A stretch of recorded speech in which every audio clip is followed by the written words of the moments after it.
What's good, YouTube? It's Stormybman, and I'm back with another Stormybman's brief.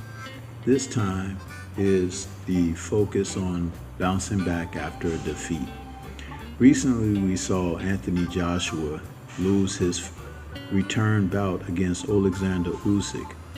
Even after hiring veteran trainer Robert Garcia as a new addition to his camp, Joshua foregone any consideration as to take a tune-up fight or to learn something that Garcia was trying to teach him, preparing for an Usyk rematch. And in taking that decision, it didn't allow him to quite conceptualize what Garcia may have been able to positively bring to his corner.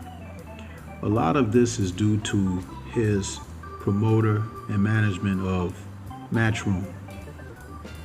They were so hell-bent on trying to get the belts back to have control over the heavyweight division, they cut out the minimal part of Joshua learning the process of how to properly come back.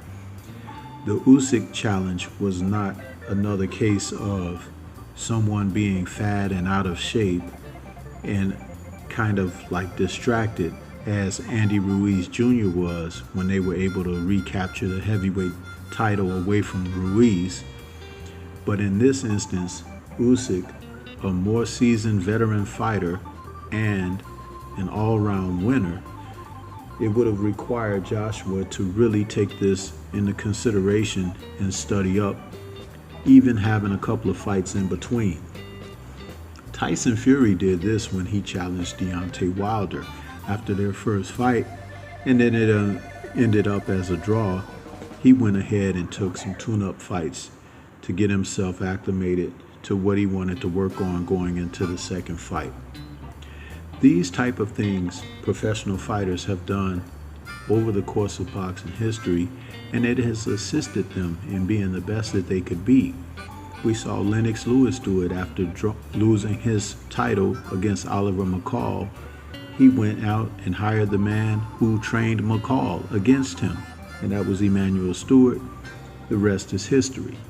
But not only did Emanuel bring some tidbits to Lennox's boxing career, but he also showed him how to go about learning through trial by error. He put Lennox in boxing situations that allowed Lennox to learn exactly what he was teaching.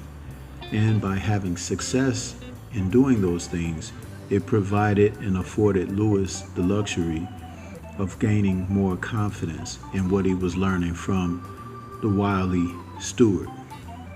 Joshua would have benefited from this with Garcia had Hearn not intervened. Hearn has proven to be a cancer for fighters. He may be a promoter, but the management aspect, even deciding which fights that a fighter should turn down or take, he has really gone off track with that and harmed fighters more than assisted. These are the type of things that a fighter has to look at when you want to have long-term success, not short-term success.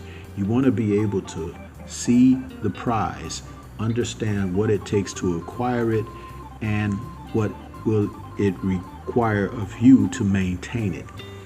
It's a significant part of the process, learning that you have to do your part, your due diligence in studying up.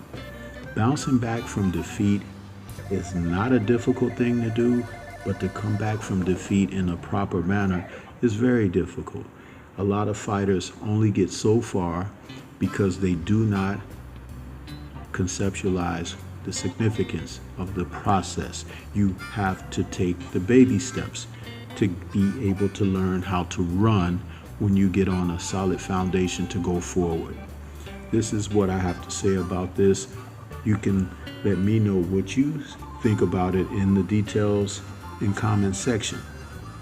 That's all I have for you at this time. Shout out to the mighty LDBC. Until the next time we speak, peace to everyone, and everyone please remain safe.